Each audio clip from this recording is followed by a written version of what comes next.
Olá, meu nome é Lívia Caetano de Andrade. Olá, eu me chamo Tainá Vitória de Aguiar Lima. Eu sou Bárbara Monegos Minotti. E nós somos estudantes do Instituto Federal do Mato Grosso do Sul, Campos Dourados, do curso Técnico de Informática para a Internet.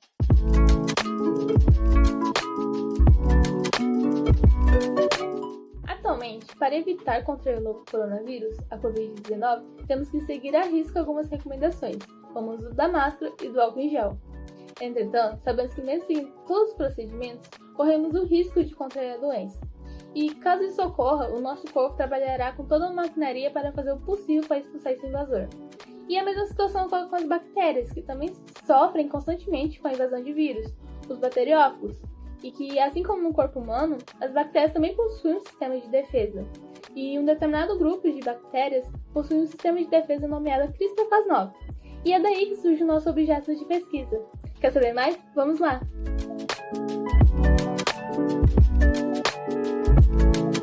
O CRISPR, do inglês, significa conjunto de repetições palindrômicas regularmente espaçadas.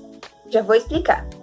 Ele representa um sistema de defesa incrivelmente eficaz, descoberto primeiramente na Escherichia coli, por pesquisadores japoneses lá em 1987. Mais tarde, ele foi descoberto também em arqueias e demais bactérias. O CRISPR é classificado em 3 tipos, mas o tipo 2, que utiliza a proteína Cas9, descobriu ser o melhor sistema para edição genômica. Mas como realmente o CRISPR funciona? Bom, quando o vírus infecta a bactéria e injeta seu DNA no seu interior, o sistema atua fragmentando este DNA em pedaços menores, inserindo-os no DNA bacteriano, precisamente numa região chamada locus CRISPR. Estes fragmentos ficarão intercalados por sequências palindrômicas de nucleotídeos bacterianos, funcionando como uma espécie de memória imunológica. Você deve estar se perguntando o que são sequências palindrômicas. Bom, primeiramente, um palíndromo nada mais é do que palavras ou até mesmo expressões que de trás para frente significam a mesma coisa, como por exemplo a palavra Ana ou a expressão subir no ônibus. No caso dos nucleotídeos, por exemplo, GATTAG. Ao contrário, significa a mesma coisa, e são essas sequências que estão presentes no locus CRISPR. Então, esses pedaços menores de DNA viral são inseridos no locus CRISPR entre essas sequências.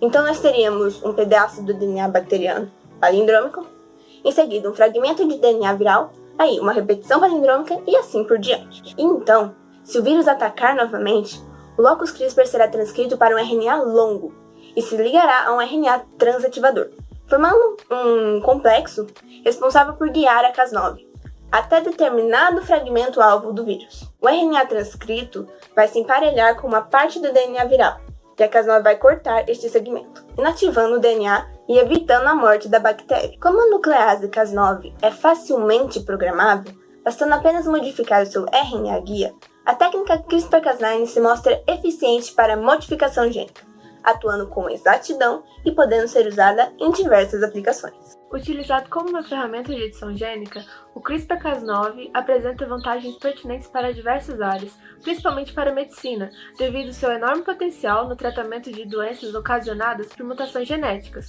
como a anemia falciforme, a hemofilia e a fibrose cística, além de doenças hematológicas, como câncer, AIDS e diabetes, e doenças neurodegenerativas, apesar de apresentarem maior complexidade. Além disso, a técnica CRISPR-Cas9 demonstrou extrema importância com sua participação no atual combate à Covid-19, doença ocasionada pela nova espécie de coronavírus denominado SARS-CoV-2. Dentre as diversas abordagens utilizadas, a tecnologia baseada em CRISPR apresenta grandes potenciais no diagnóstico rápido, de baixo custo e específico de Covid-19. Os métodos baseados em CRISPR-Cas diagnosticam as infecções do vírus dentro de 1 hora. Através do aperfeiçoamento da técnica, além de poder trazer grandes benefícios para diversas doenças, esta ferramenta de edição gênica também poderá possibilitar a melhor compreensão de patologias com causas desconhecidas.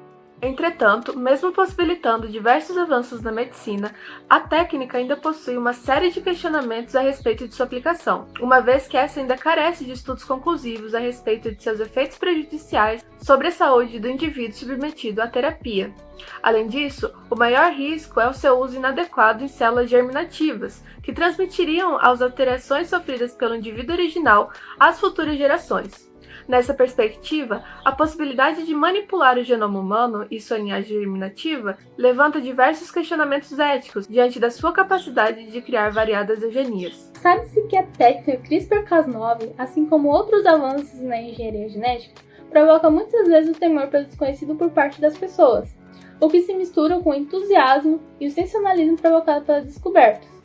Entretanto, vale destacar que a desinformação é o agente responsável por esse medo e que, apesar de causar estranhamento, pode ser superado através do diálogo, uma vez que sem informação e conhecimento, estamos destinados a agir de forma irracional, cometendo muitos erros. E é por isso que temos o objetivo nesse trabalho de trazer o conhecimento sobre a técnica CRISPR-Cas9 para a comunidade não científica, através de palestras com os estudantes do curso, do desenvolvimento de um formulário para levantar uma pesquisa sobre o que as pessoas acham de toda essa situação, bem como a produção de um site informativo sobre o assunto. Além de tudo isso que eu falei, temos o objetivo de associar a técnica CRISPR-Cas9 com a linguagem de programação, mas isso é assunto para daqui a pouco. Inicialmente, visando o desenvolvimento do presente trabalho, a construção de uma revisão bibliográfica foi realizada, utilizando ferramentas de busca como Google Acadêmico e sites institucionais para pesquisa de artigos científicos. Além disso, nosso trabalho pretende analisar particularidades da biologia e da programação, resultando na elaboração de um texto que traça um paralelo entre essas áreas apuradas. Ademais, objetifica-se a criação de um website, com base nos princípios de programação e design adquiridos no curso técnico em informática para a internet, do Instituto Federal de Mato Grosso do Sul, Campos Dourados. O website será uma coletânea de todas as pesquisas que realizamos a respeito da técnica CRISPR, contendo informações sobre seu funcionamento, bem como suas problemáticas, e fazendo uso de ilustrações e textos de fácil entendimento. A etapa final do nosso projeto terá em vista a elaboração de um formulário, através da plataforma Google Forms, com o objetivo de coletar opiniões públicas e levantar um debate crítico e ético em relação ao tema abordado. O formulário conterá questionamentos que conduzirão o leitor a conhecer e refletir sobre a técnica CRISPR-Cas9, reflexionar sobre suas questões éticas, suas aplicações e possíveis resultados. Tal formulário será divulgado em grupos de WhatsApp, mais precisamente em grupos estudantis, onde se concentra um grupo-alvo. Podemos relacionar a edição genética feita pelo CRISPR com a programação computacional, uma vez que as duas têm a capacidade de manipular. Isso inclui editar, remover, adicionar ou trocar dados, sejam eles genes ou tags, e estabelecer funções de acordo com a necessidade de um sistema. Por exemplo, o RNA-guia, quando associado a Cas9, pode ser considerado um vetor composto por determinada sequência de nucleotídeos, que, a partir de uma função responsável pelo corte do DNA, vai ter sua sequência comparada através de uma condicional if-else, por exemplo, utilizando também o operador de igualdade, com a sequência que queremos editar. Se a expressão lógica for verdadeira, então a função realizará seu devido papel de cortar o DNA. Este é só um exemplo de como podemos utilizar de fundamentos da programação para entender melhor a funcionalidade do CRISPR. Em síntese, a técnica CRISPR-Cas9 é constituída por funções pré-programadas, que possuem objetivos distintos, mas que em conjunto realizam edição genômica, semelhantemente aos processos que ocorrem nos códigos de programação. Ao final do presente trabalho, espera-se a construção de um conhecimento consistente e didático acerca da técnica de edição gênica CRISPR-Cas9, fomentando um acesso a esse conteúdo para além do meio científico, considerando a relevância e o constante aprimoramento do objeto de estudo nos dias atuais. Dessa forma, evitando a desinformação e o temor acerca do tema.